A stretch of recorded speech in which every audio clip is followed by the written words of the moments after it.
معزز سامعین گرامی قدر، بدر کے بعد کے چند غزوات اور چند جنگی مہمات آپ کے سامنے گزشتہ خطبے میں رکھی تھی۔ یہ وہ مہم جوئیاں تھیں جو انفرادی طور پر نہیں، اجتماعی طور پر سر انجام دی گئیں۔ اسی طرح رسول اللہ صلی اللہ علیہ وسلم نے زید بن حارثہ کو بھی بھیجا تھا۔ ان تمام غزوات اور مہم جوئیوں کے بعد بعض مہمیں ایسی تھیں، بعض ایسے امور تھے اور بعض مہم جوئیاں ایسی تھیں کہ جن کو انفرادی طور پر بعض یا چند صحابہ نے سر انجام دیا۔ یہ غزوہ بدر کے بعد رسول اللہ صلی اللہ علیہ وسلم کا پہلا فیصلہ تھا کہ اسلامی ریاست کے خد و خال واضح بھی ہو رہے ہیں، اور مجرموں کو کیفر کردار تک پہنچانے کی جو اسٹریٹجی، جو حکمت عملی ہے، جو فقہی ابواب ہیں، وہ رسول اللہ صلی اللہ علیہ وسلم کے انہی احکامات کے تحت بعد میں مدون کیے گئے۔ رسول اللہ صلی اللہ علیہ وسلم نے ان انفرادی واقعات اور انفرادی کارروائیوں کی ابتدا اسما بنت مروان کے قتل کے حکم سے کی،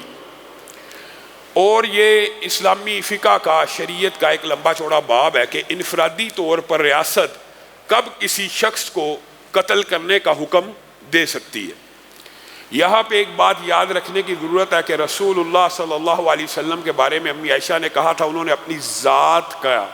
ان کو نقصان پہنچانے میں کبھی بھی اپنی ذات کا بدلہ نہیں لیا، انتقام نہیں لیا، حتیٰ کہ بعض روایات کے اندر آپ کو یہ بات بھی ملتی ہے کہ جس یہودی عورت نے آپ کو زہر والا گوشت دیا تھا رسول اللہ صلی اللہ علیہ وسلم نے اس کے بھی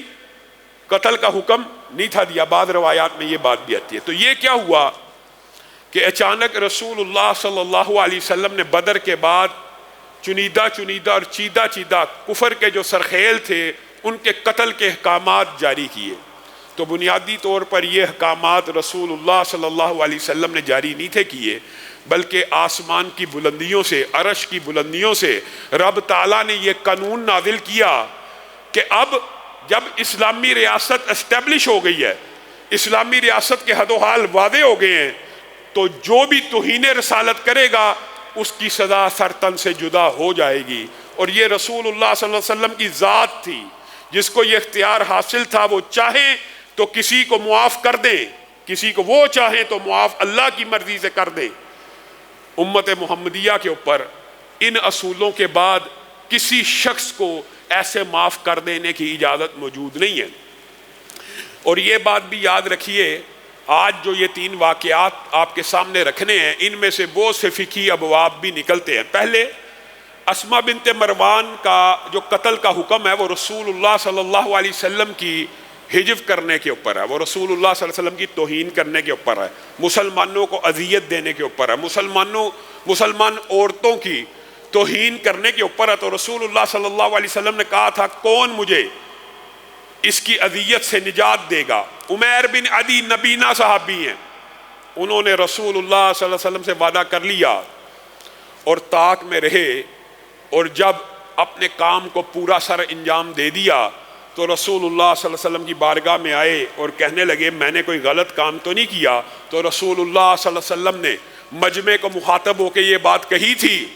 کہ جس نے ایسے شخص کو دیکھنا ہے جس نے اللہ کی مدد کی ہو، رسول اللہ کی مدد کی ہو، وہ عمیر بن عدی کو دیکھ لے۔